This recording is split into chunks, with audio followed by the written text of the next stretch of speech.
Bendito seja o nosso Deus.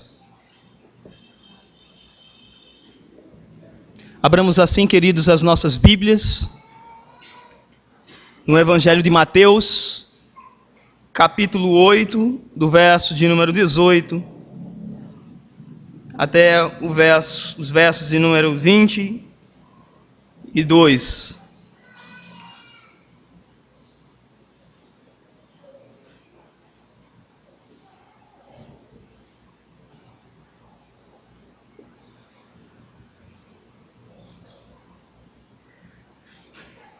Mas antes de lermos, oremos ao nosso Deus, pedindo assim que Ele ilumine as nossas mentes para que possamos compreender qual a perfeita, boa e agradável vontade do Senhor para as nossas vidas. Senhor, ainda nesse mesmo espírito de adoração, queremos continuar ouvindo a Tua voz. Pois sem Ti, Senhor, nada podemos fazer. Te suplicamos que o Teu Espírito Santo abra o nosso entendimento para que possamos aprender e a praticar, ó Deus, a vontade do Senhor em nossa vida. Fala conosco nesta manhã. Aos que fazem parte dessa igreja, aos que estão visitando, que o Senhor possa, por meio do Teu Santo Espírito, convencer a todos nós que não há lugar melhor do que aos Teus pés. Age, ó Deus, poderosamente em nossas vidas, para que possamos sair daqui, não somente arrependidos, mas renovados, transformados e cheios da Tua palavra. Essa é a oração que fazemos, no nome de Jesus. Amém. Diz a palavra do Senhor: vendo Jesus muita gente ao seu redor, ordenou que passasse para outra margem. Então, aproximando-se dele, um escriba disse-lhe: Mestre, seguir-te-ei para onde quer que fores. Mas Jesus lhe respondeu: as raposas têm seus covis, e as aves do céu ninhos, mas o Filho do Homem não tem onde reclinar a cabeça. E outro dos discípulos lhe disse: Senhor, permita ir primeiro sepultar meu pai. Replicou-lhe, porém, Jesus: segue-me e deixe os mortos sepultar seus próprios mortos. Que Deus, queridos, aplique esta palavra no meu e no seu coração. A mensagem de hoje, queridos, envolve algo que nós estamos costumeiramente vendo, diariamente, e observando, que muita gente tem buscado a Jesus. Muitas igrejas têm aberto as portas, muitas novas religiões têm se multiplicado, e não são pouco aqueles que têm sentido o desejo de buscar a Cristo. No início desse ano, nós observamos que alguns dos irmãos, talvez os que se encontram aqui presentes, vieram até aqui à frente e professaram a sua fé. E declararam diante de Deus e diante da igreja a sua sinceridade, o seu arrependimento e o seu compromisso com Deus. Mas antes disso, esses irmãos foram preparados, foram discipulados, foram treinados para que a sua convicção seja uma convicção sólida, não nos desejos, no entendimento do seu próprio coração, mas sim na palavra de Deus, mas sim no Cristo vivo. Contudo, queridos, em contraste a isso, observamos ao nosso derredor, talvez lá na sua rua, no seu bairro, aqui nessa cidade e, em geral, em muitas outras cidades, uma pregação, uma instrução, uma propagação de um evangelho a qual não precisa-se de mudança, não precisa-se de transformação. Prega-se que para os pecadores não há necessidade de deixar o seu pecado, não há necessidade de abandonar os seus vícios. Deus conhece e te ama do jeito que você é. Essa é a falsa mensagem que tem se propagado ao nosso derredor e tem descredibilizado as igrejas verdadeiras, porque na medida em que esses falsos ensinamentos, esse evangelho frágil, não escriturístico, que não provém da palavra de Deus, tem apresentado para o mundo, tem se caracterizado como o Evangelho de Jesus Cristo, quando na realidade nunca foi e nunca será. Porque o Evangelho de Jesus Cristo, a palavra da salvação, exige dos seus ouvintes um coração contrito, um coração disposto a servir o Senhor Jesus, não por aquilo que Ele pode fazer, mas por aquilo que Ele já fez.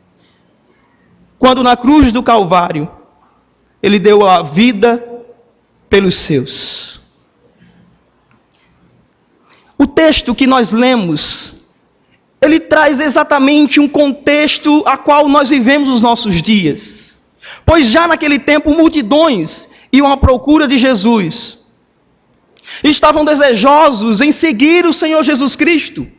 E é interessante que Jesus ele vem, nesses capítulos anteriores, pregando o Evangelho, ensinando com fervor, e demonstrando não somente por meio do seu conhecimento, mas até mesmo por meio da sua prática. Quando curava, libertava demônios, que Ele era todo-poderoso, que Ele era alguém capaz de fazer aquilo que o homem não podia fazer. E isso, queridos, atraía muitas multidões. E essas pessoas estavam à procura daquilo que saciava o seu coração pecaminoso. Essas pessoas estavam conscientes de que Jesus Cristo poderia transformar as suas necessidades, talvez de saúde familiar. Eles eram até que sinceros em saber que Jesus Cristo poderia curar, poderia libertar, mas as suas motivações não eram as motivações do reino de Deus. Eles queriam ser discípulos de Cristo, mas não havia calculado o que Deus exige de seus discípulos.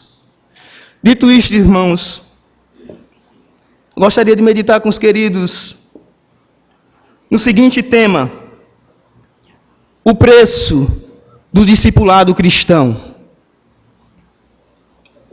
O preço do discipulado cristão.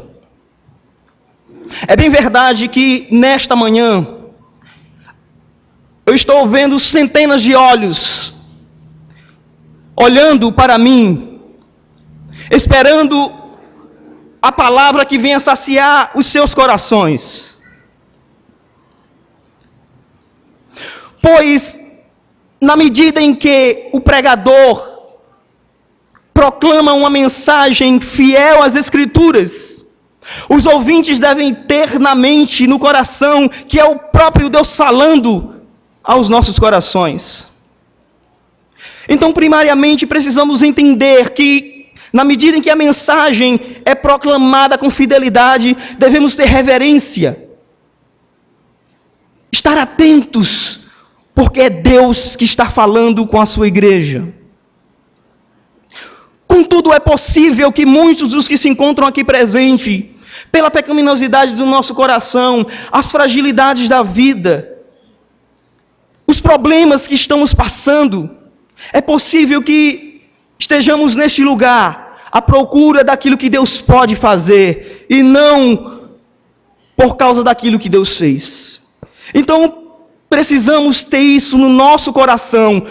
A primeira interrogação que deve surgir na nossa mente e no nosso coração é: por que estamos aqui? Porque quando essa palavra é externada para nós, se lida, percebemos um grupo de pessoas que estão à procura de Cristo. O Cristo que curava, o Cristo que libertava, mas não do Cristo que salvava.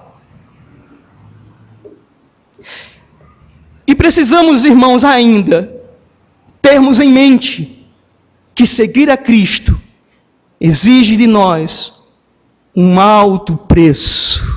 Pois o preço do discipulado cristão, somente aqueles que foram chamados antes da fundação do mundo, que ouviram a mensagem verdadeira do Evangelho, que foram alcançados pela graça, pelo Espírito de Deus, são capazes de seguir o Senhor. Alguns minutos atrás, desci da lotação, e eu caminhando com minha esposa, um homem desesperado, saiu do seu trabalho, e me chamou, e disse: por favor, ore por mim, para que a minha esposa volte para mim. Ore pela minha família, para que minha esposa volte para mim.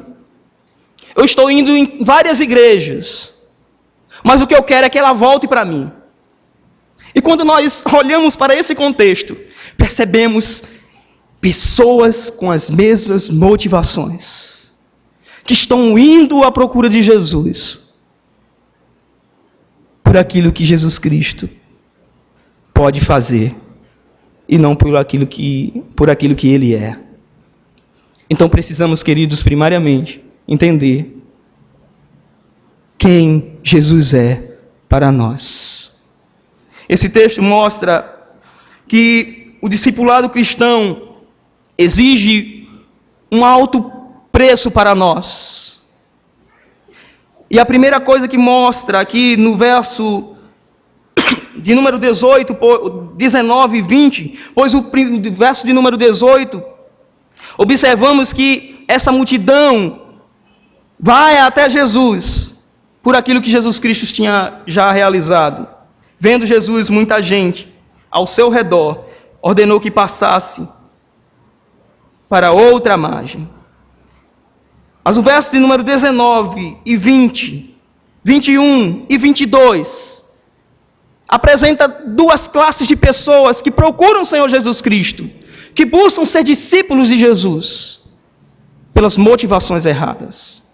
E o Senhor Jesus Cristo sabiamente corrige cada coração, e que os nossos corações possam estar atentos ao que Jesus Cristo nos ensina. Leamos conosco o verso de número 19 e 20. Então, aproximando-se dele, um escriba disse: Mestre, seguir-te-ei para onde quer que fores. Mas Jesus respondeu: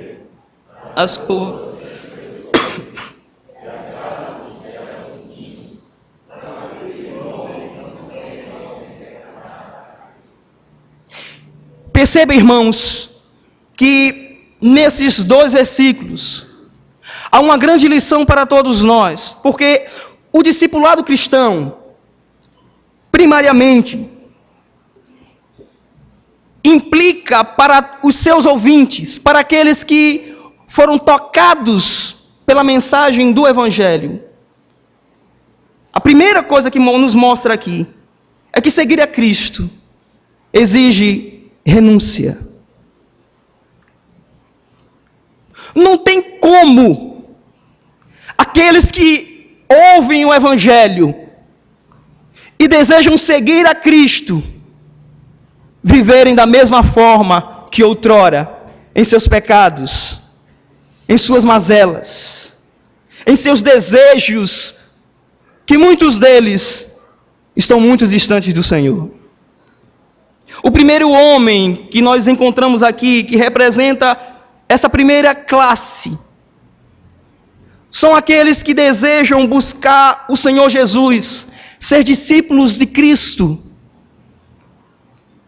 pelo status que Ele pode oferecer, por aquilo que Jesus Cristo pode realizar. Perceba que o texto diz, então aproximando-se dele um escriba. E nós encontramos nesse evangelho, e nos demais evangelhos, que os escribas eram aqueles doutores da lei, que junto com os fariseus e os saduceus, eram contra o ministério de Jesus.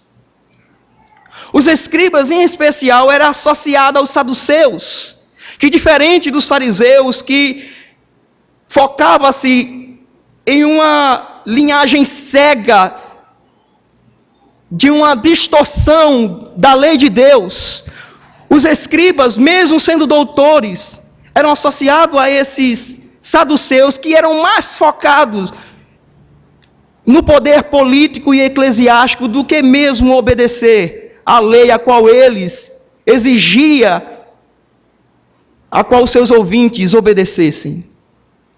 Eles estavam à procura de reconhecimento. Essa classe queriam ser vistas pelo povo. E quando nós observamos que Jesus Cristo ensinava, pregava, curava, o texto não dá tanta margem, mas pela resposta de Jesus, verso de número 20, é descortinado as motivações desse escriba. Observe que o verso número 20 diz, mas Jesus respondeu, as raposas têm seus covis, e as aves do céu ninhos, mas o Filho do Homem não tem onde reclinar a cabeça. A resposta de Jesus a este homem que diz, eu vou seguir o Senhor, por onde quer que fores.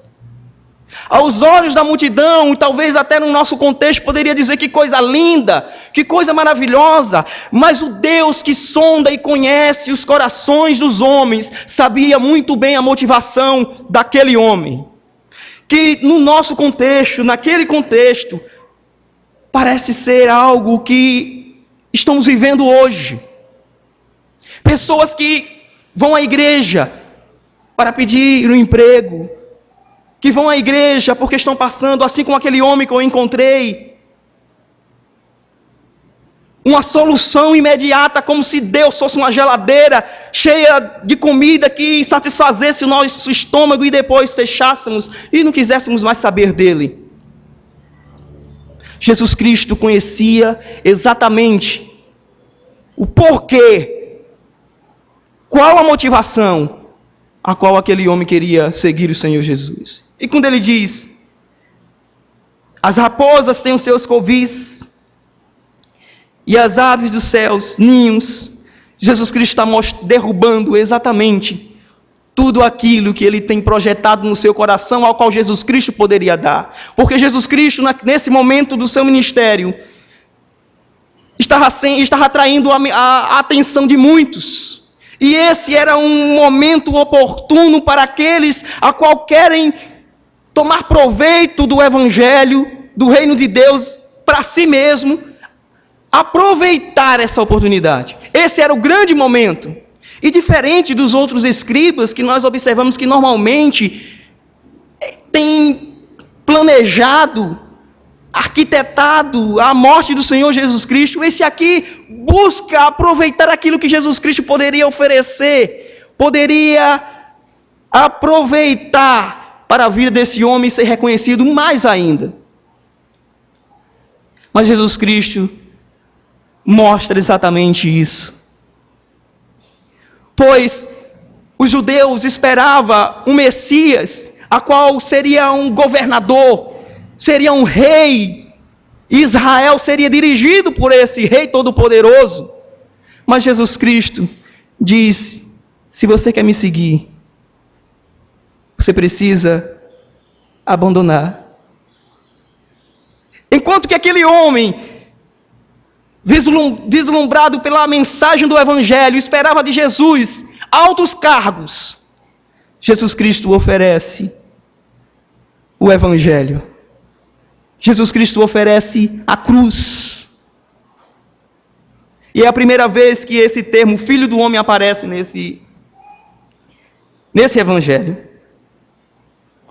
O Cristo que viria, o Todo-Poderoso, que ao invés de oferecer desse homem status, ele oferece a cruz.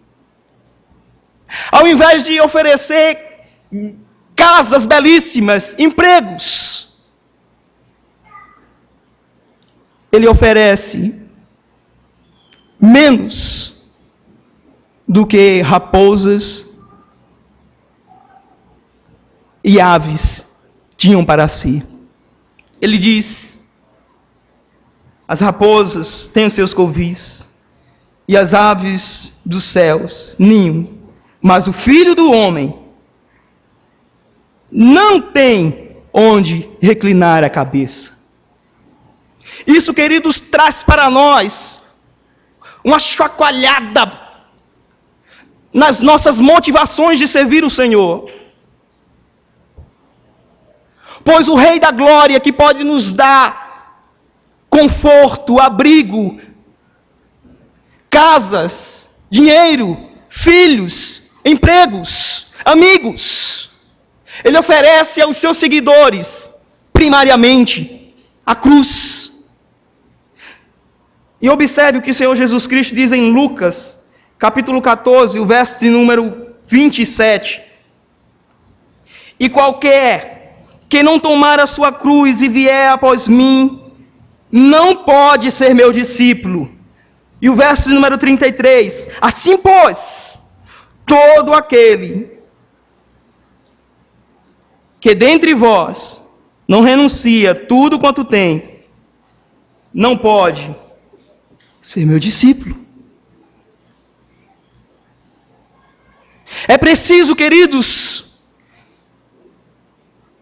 que entreguemos a Deus não somente algumas coisas, mas todo o nosso ser.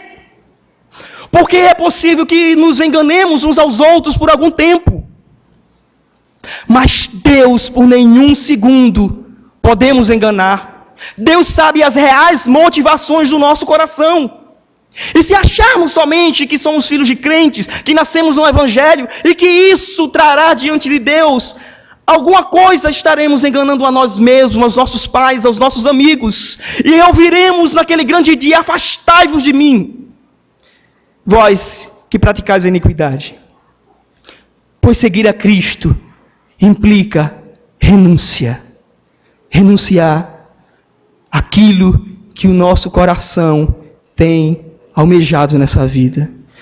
E o Senhor Jesus Cristo disse aos seus discípulos: buscai antes o reino de Deus, a sua justiça, e todas essas coisas vos serão acrescentadas. Esse primeiro grupo, esse homem, estava à procura de Jesus pelas motivações erradas, por aquilo que Jesus Cristo tinha para oferecer. E o que Jesus Cristo tinha para oferecer era a cruz. Que Deus trabalhe nos nossos corações, para que possamos dizer: Senhor, a tua cruz é o que mais preciso. Eu preciso do teu perdão. Observe, queridos, que essa foi a primeira exigência de Jesus Cristo, a renúncia. Renunciar àquilo que o nosso coração está apegado, está preso. Renunciar aos nossos ídolos. Renunciar àquilo que mais tem satisfazido o nosso coração, que não é as motivações divinas, mas talvez o nosso emprego, seus familiares, seus filhos, e todas essas coisas que em si não são pecaminosas, mas quando elas se tornam a prioridade da nossa vida, isso não somente é pecado, mas é abominação diante do Deus Todo-Poderoso, Criador do céu e da terra. Então é preciso, Igreja de Cristo, renúncia. É preciso, ouvintes, que talvez estejam ouvindo o Evangelho pela primeira vez, ou que até ouviu o Evangelho, mas tem sido como essas pessoas que têm corrido atrás de Jesus para satisfazer uma necessidade provisória. Jesus Cristo exige dos seus ouvintes, daqueles que querem tornar-se discípulos de Jesus, renúncia. Renunciar por amor a Cristo. O segundo está no verso número 21 e 22. Pois o preço do discipulado cristão exige de seus discípulos a prioridade. Observe o verso de número 21, leamos todos juntos, 21 e 22. E outro dos discípulos lhe disse: Senhor, permita-me primeiro sepultar meu pai. Replicou-lhe, porém, Jesus: segue-me e deixe os mortos sepultar os seus mortos. Queridos, observe que Jesus está trabalhando com uma outra classe de pessoas, que, diferente daquele que chama Jesus de mestre, de professor e não de Senhor, esse outro grupo chama Jesus de Senhor.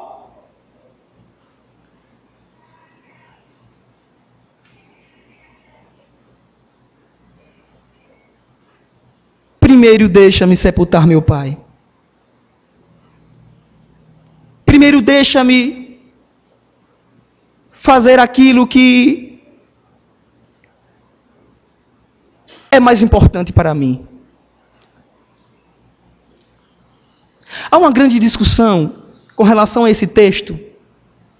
Se o pai desse homem estava morto ou estava prestes a morrer.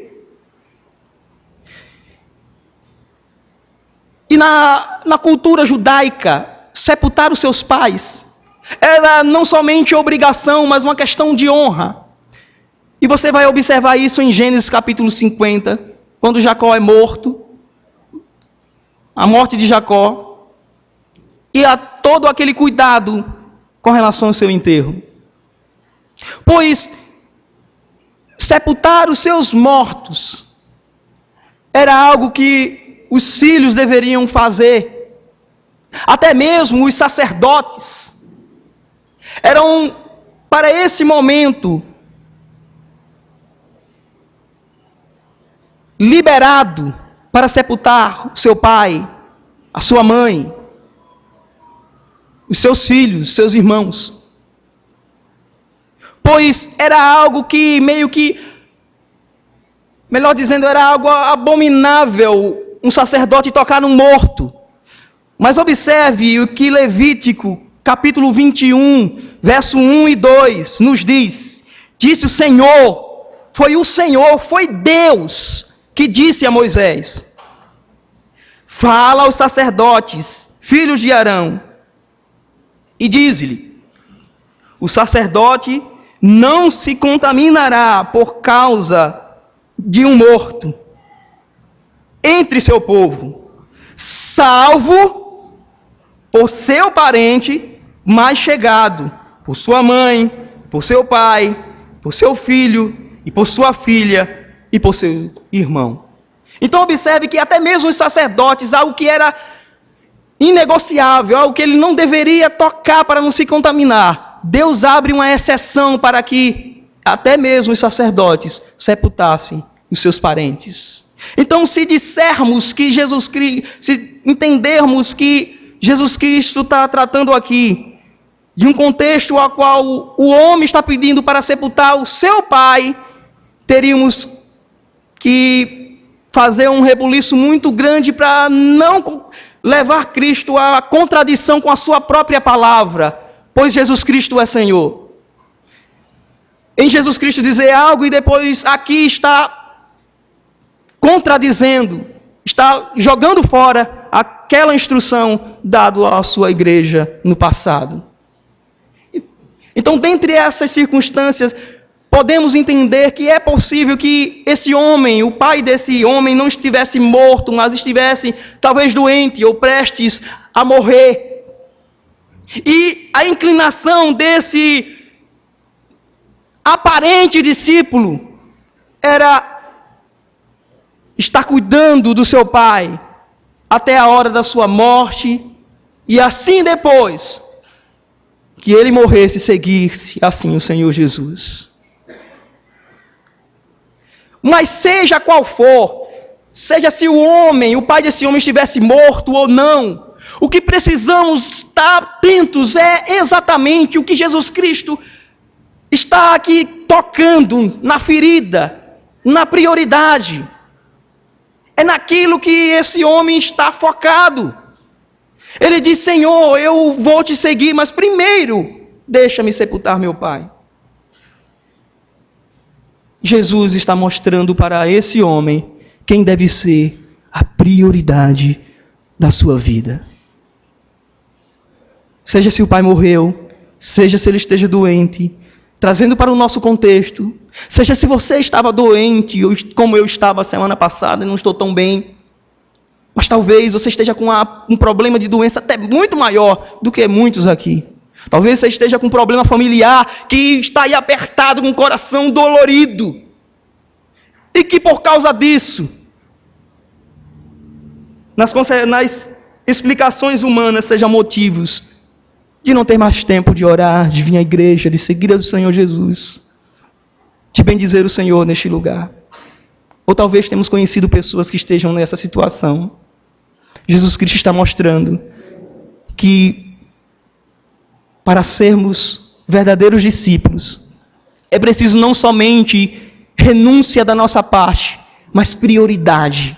Ter Cristo como prioridade na nossa vida. Ter Cristo como prioridade na nossa família. Ter Cristo como prioridade nos nossos trabalhos. Ter Cristo como prioridade do início ao fim. Cristo tem que ser a nossa prioridade.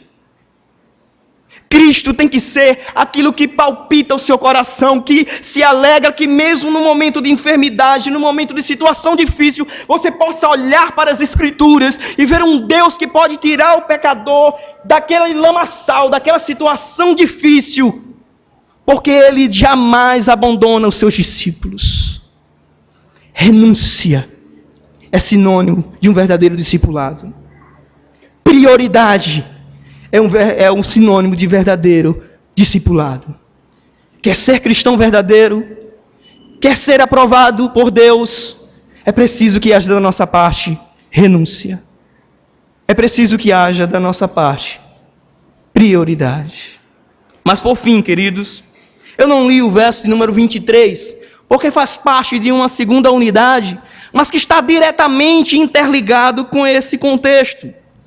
Porque o discipulado cristão exige de seus seguidores, Jesus exige de seus seguidores, renúncia, prioridade. E o verso de número 18, parte B e 23, ele exige de seus ouvintes, de seus discípulos, obediência. Observe o verso de número 18, eu vou reler, só a parte B. Ordenou que passasse para outra margem. Agora leiamos todos juntos o verso de número 23. Então, entrando ele no barco, seus discípulos o seguiram. Não adianta, irmãos, dizermos que renunciamos tudo por causa de Cristo. Não adianta apenas dizermos que Cristo é nossa prioridade, se não haver, melhor dizendo, em nosso coração, se não existir lá no profundo do nosso ser o desejo de obedecer a Deus. Não adianta termos bons empregos, sermos, pela misericórdia de Deus, bem-sucedidos, termos boas famílias, mas continuarmos na mesma vida. Não adianta ouvir aqui sentados a mensagem do Evangelho, ouvindo Jesus Cristo dizendo: Não se você quiser, mas Jesus Cristo está ordenando a seus discípulos: passem para o outro lado. E dissermos: ah, não, mas olha, não era bem isso, né? Deixa eu primeiro fazer isso aqui. Olha, eu estou muito atarefado com as provas, com os estudos, com o concurso. A minha empresa estou muito atarefado, não tem condições. Olha, esse pecado não é tão pecado assim.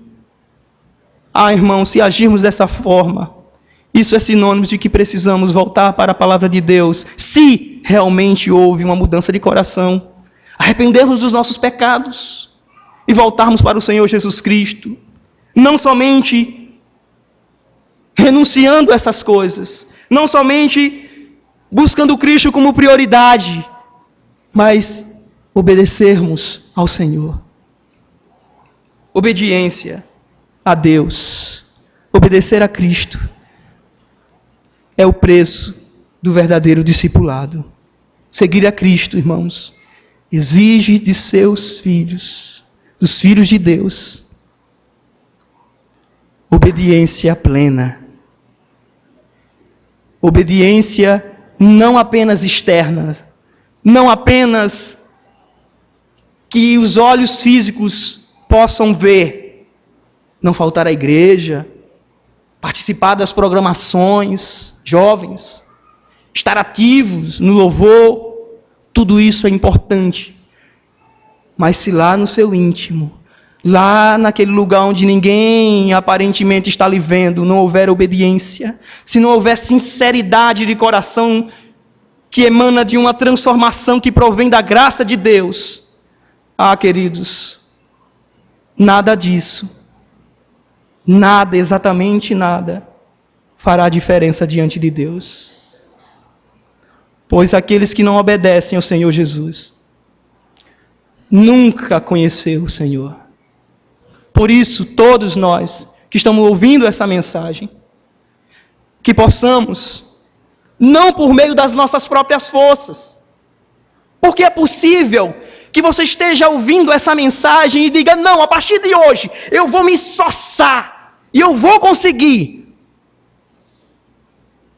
Mas se essa palavra não estiver acompanhada com a graça de Cristo, se essa frase terminar aqui, estaremos decepcionados, porque sozinhos nós seremos pessoas desanimadas, voltaremos às nossas práticas, porque não é sozinhos que renunciaremos tudo por causa do reino de Deus, não é sozinhos que colocaremos Cristo como prioridade, não é pela força do nosso braço que obedeceremos a Deus, mas que nessa manhã possamos corrermos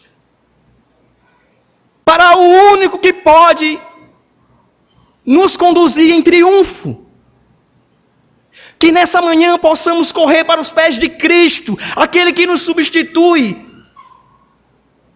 na cruz, que nos fortalece, que nos ensina, que nos molda, que nos conduz a viver uma vida que glorifica a Deus, a viver uma vida que renuncia tudo por amor a Cristo, que coloca Jesus Cristo como prioridade no centro da nossa vida e que vive uma vida de obediência plena ao Senhor. Igreja de Cristo, Igreja de Aracaju, deseje todas as manhãs a viver para a glória do Senhor, pois somente os verdadeiros discípulos é que passa de uma margem para a outra, porque obedece o Rei da Glória. Que Jesus Cristo nos abençoe, que Jesus Cristo seja a sua real motivação de renúncia, de prioridade e de obediência, porque se o verdadeiro cristão é aquele que vive para Cristo, não simplesmente por aquilo que ele pode fazer, mas, como eu já disse, por aquilo que ele já fez. Ele nos salvou. Quando na cruz do Calvário Ele disse, está consumado.